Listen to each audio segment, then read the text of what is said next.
What's up, guys? This is Far From Blake, and this video is not going to be very flashy. We're going to get straight to the point. And that point is that the Batman Part 2, yes, the Batman Part 2 is delayed again to this October of 2027. This is ridiculous. Let's talk about it.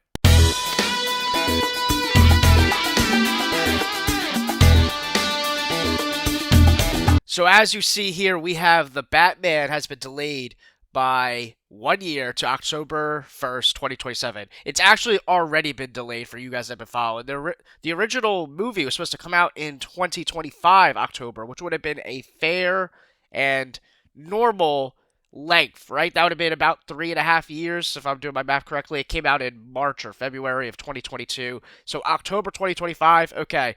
3.5 years, that's plenty of time to get the script together, not rush it.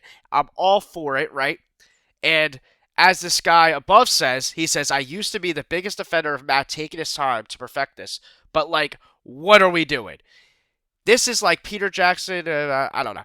So, then you have Sean Chandler underneath, who's one of my favorite YouTubers, says, exactly. There's a difference between giving someone enough time to properly develop a script and someone taking an unreasonably long time to write a script. And I couldn't have said it any better myself. That is the point, right?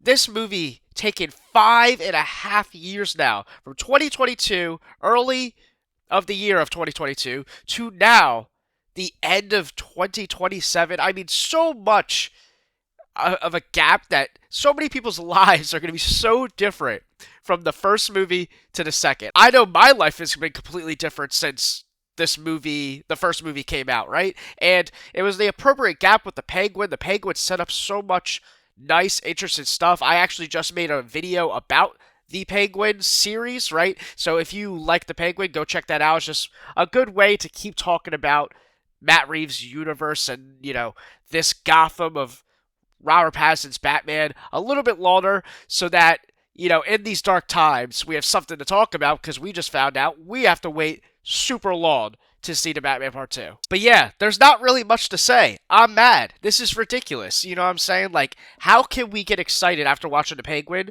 for Robert Pattinson's bat symbol coming in the air and this and that if the movie is not for another 3 years and it's already been 3 years almost, right? So in a couple months, it'll be 3 years since Robert Pattinson's Batman, and we have essentially another 3 years to see this movie, right? 2.5, whatever math you want to pull out, right? The point is, it's so long, and it's ridiculous. John Flickinger says the young Batman, Robert Pattinson, so saying that Robert Pattinson's Batman is supposed to be a young Batman. That first Batman movie, it was established that he's year 2 Batman. He's supposed to be playing a younger version of Batman. It works because Robert Pattinson looked pretty young and blah, blah, blah, blah. Whatever.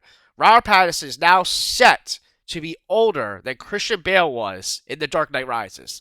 For you that don't know, Christian Bale was supposed to be an old Batman in Dark Knight Rises. Not only was it the third movie of the trilogy, but I believe that Dark Knight Rises, off the top of my head, was 7 years after the events of Dark Knight. It was a 7-year gap between Dark Knight, which was the second movie of the franchise. Makes you wonder what's really causing the delays. Yeah, so, anyway. The fact that Robert Pattinson's Batman is going to be older, Robert Pattinson is going to be an older human being than Christian Bale was in whatchamacallit, The Dark Knight Rises, on his second movie, when he's supposed to be playing a young Batman, is crazy. I mean, we're going to be watching Robert Pattinson's Batman, like, extremely old. Or are we going to be watching him in 2035 for, the third movie? So the main things being talked about also is that Andy Muschietti, whatever, how you pronounce his name, Batman Brave and the Bold is being delayed right now, right? So with that being said, is the reason why Robert Pattinson's Batman being delayed is because, as someone says, they better not make Pattinson the DCU Batman. I agree. I do not think Robert Pattinson should be the DCU Batman. Like James Gunn originally said, it should be set in its own universe, Elseworlds, whatever, right? So is that why they're delaying it? Do they think that he would be paired great with David Cornsweet's Superman? I don't know.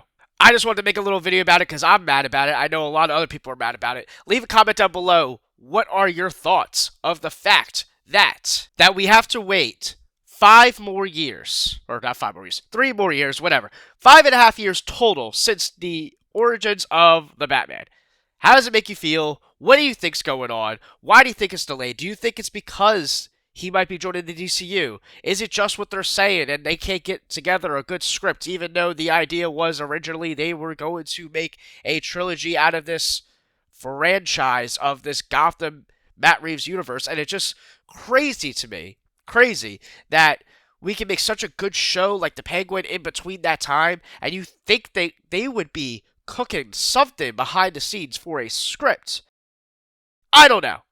Writer strikes, delays, all that. I'm sure that all plays a factor, but you'd think you'd still be conjuring up ideas or whatever. I'm all for taking your time and making this the best movie it can be. But I'm not trying to be 70 years old by the time it comes out, or the third movie, or whatever. We're trying to build a universe. That's the whole point of making the Penguin built-in Gotham series, right? We can't get excited for more projects like that if we have to wait so long for the Batman Part 2, right? So hopefully they make something in between, like another series or show, because I love the idea of building this Gotham built-in Batman universe, Soul Batman universe, where we really dive deep into all the characters like they did in the Penguin. But the problem is, these are real human beings at the end of the day. Robert Pattinson is a real human being who's going to age. And just like him, so are every other actor and actresses, Zoe Kravitz, and all these different people that are a part of the first movie. And it's not just about aging, people also move on with their lives. Maybe by the time the second or third movie comes on, right, certain characters or actors that people care and love about, maybe they've moved on from acting, maybe they've retired, maybe they got new gigs that they care prioritize more, right? You can't play around with this stuff. Not for something that's like, it's just the second movie of a franchise. It's scary, it's concerning because there's so much immense potential with this universe, and it feels like we might be getting robbed of it all. Again, that's it. Like, comment, subscribe. I'm out.